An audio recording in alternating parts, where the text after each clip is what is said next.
All right, hello everyone.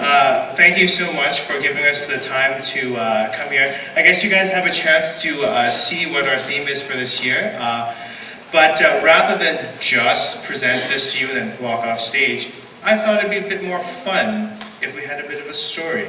So in order to prepare for this, if I could just invite everyone to maybe scoot a couple of centimeters forward in their seat, and then with your upper torso, lean forward. No? Okay, well, that's a shot. Okay, so...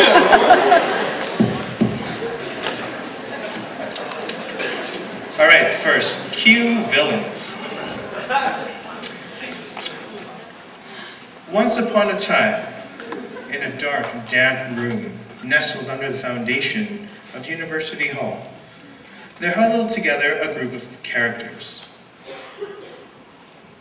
They huddled together on stage.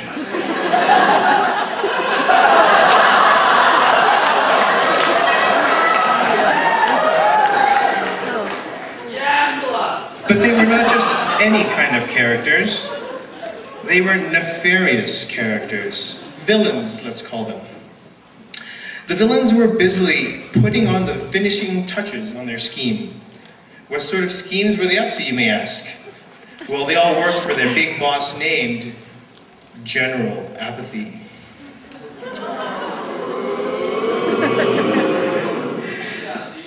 They all specialized in one particular field that would fulfill General Apathy's dream of smothering campus community to a pathetic whimper at the University of Alberta. Baron von Boredom, unimpressed by his colleagues' work, spoke up first. Nothing at the U of A excites me. The programs and activities don't create enough energy to overcome my boredom. It will be easy to get students to forget about any entertainment on campus. Next, the Countess of Cacophony stepped forward. Speaking of entertainment, I want to start all the music on campus so that it sounds terrible to students. That way, they'll never be interested in attending concerts in Dinwiddie Lounge. Next, the Duke of Deprivation stepped forward. And I will steer the students' attention away from the diverse food venues on campus. They will be deprived of enjoying tasty meals. They'll never think of purchasing a donaire or ordering a sub. And finally, Sergeant Sloth stepped forward. Students today are concerned about getting very high marks. I will distort the students' view of extracurricular activities so that they will be too afraid to get involved. They'll think that it takes much time to join a student group or volunteer. And so all the villains waited gleefully for the first day of school to arrive. They hurried across campus to ambush the students. There is no way, they thought, that the students could stand a chance against their carefully planned scheme. Scene 2. And so the big day came, the first day of classes. A group of students, topped off with excitement after spending 2 wonderful days at orientation with amazing orientation volunteers,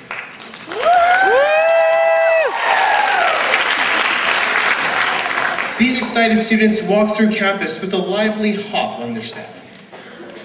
Jennifer yelled out that they should check out all the things on campus. Hey, let's check out all the cool things on campus. So the group wandered around campus. Unfortunately, they crossed paths with Baron von Boredom. He stepped in front of them. The students were puzzled by the sight of this strangely dressed man. The Baron leaned forward to emphasize his point. Students, there's nothing entertaining on campus. Go to all of your classes and then go straight home. You'll find nothing fun here. The students recoiled at the words. Nothing fun.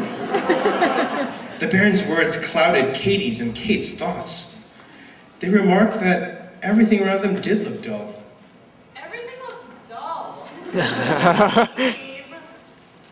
So the two girls left the group and were bored right beside Baron von Boredom. The Baron showed off his victory by making them hold his boredom symbol. Now the group, distressed by the recent loss, pressed forward. Suddenly, the Countess of Cacophony busted out in a song.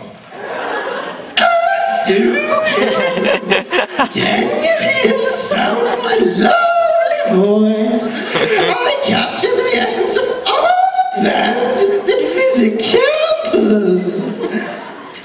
Alina and Amissa could not stand that terrible screeching. They covered their ears and resolved to reject all music on campus. Oh, I reject all music on campus. The Countess performed a victory dance around Alina and Amissa and made Alina whole. Made Alina whole. Because Or Amissa. Now the group became more worried and stepped very cautiously. Then the very creepy Duke of Deprivation taunted them. Hello, students. Are you hungry? Can I point you to a good location on campus to eat? Too bad there aren't any. You have to leave campus to have good food. Kirsten and Cheryl held their hands to their stomachs. They were very disappointed that they would have to leave campus to have good food. I'm so disappointed. So the girls hung their head dejectedly and held up a deprivation. Now the small group that remained became anxious to see who they would encounter next. They could not miss the sight of Sergeant Sloth. Students, think of all the homework and study you have to do. It takes too much effort to get involved. Now Wing remembered that she signed up for a few science courses that had 3-hour labs. She feared that she had no time to volunteer. I have no time to volunteer. So Wing started to think about the pre-labs that she had to prepare for the week, and she was given the sloth symbol to write on. Now Kevin and Jennifer and the rest of the group became worried. Was university life empty of fun? What could they do? Suddenly, Jennifer remembered the WoW handbill that her orientation leader had given her. She pulled it out, scanned the scheduled events, and let out a loud, aha. Aha! Did you know that our incredible student council knew about General Apathy's plan all along? They created WoW so that we could battle General Apathy. Wow, let's go tell our friends. So the two students, empowered with knowledge, ran back to Wing and told her that she could volunteer with clubs that worked around her school schedule. Wing was visibly excited by the news. Sergeant Sloth started to feel woozy because he was losing power over the students, and he tumbled to the ground. An involvement symbol appeared for Wing to pick up. Now excited by the victory, the students spread out to reach the rest of their friends. Jennifer went to talk to Kirsten and Cheryl and told them about the Taste of the U, which showcased great places to eat like L'Express, Cram Dunk, and the newly renovated Dewey's.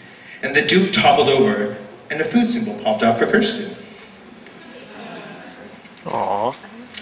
And Wing went and talked to Alina and Missa, told them there would be great bands like Mother Mother and Murder City Sparrows playing at beer gardens. She pointed out there would be a big Return to WoW concert in mid-September and dubbed that ditty in Rat every Tuesday. The Countess let out a big shriek before she fell down. And then a music symbol popped out.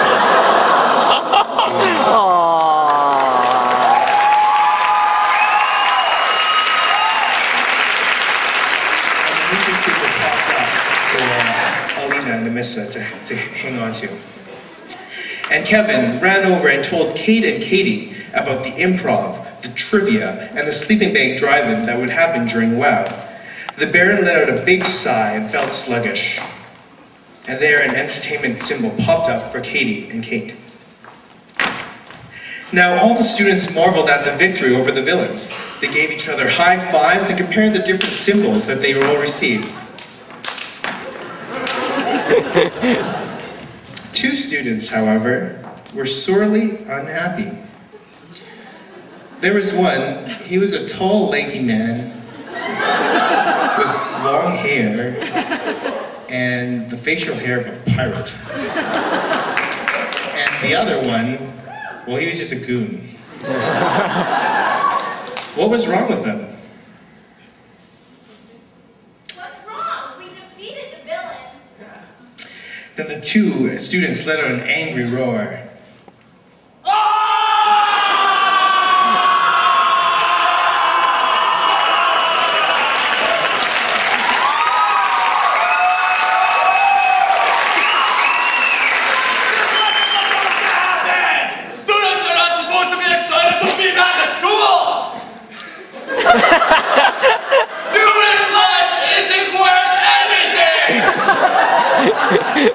Trust us, we know.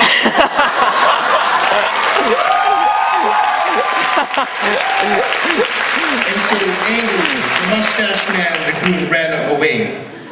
But then, after a bit of rumbling generated by the crowd, a big transformation happened, and the two of them returned in their true form. Let's keep the rumbling happening. It's general apathy! Spend all your time in classrooms and libraries. Avoid being informed about the SU. Finish your degree in 4 years.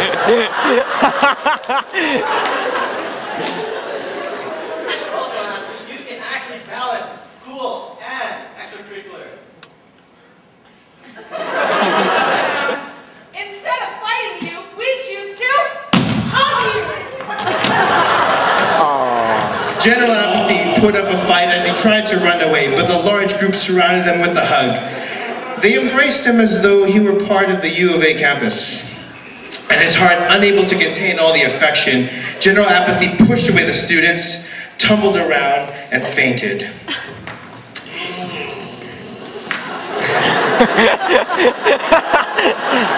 And he exerted his influence over the U of A campus no more.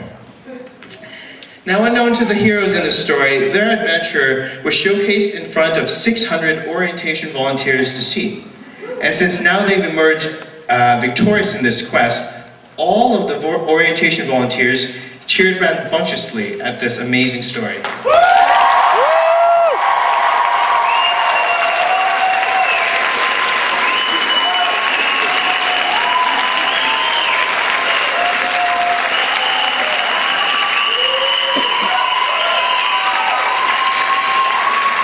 The end. Yeah, you guys can get up now.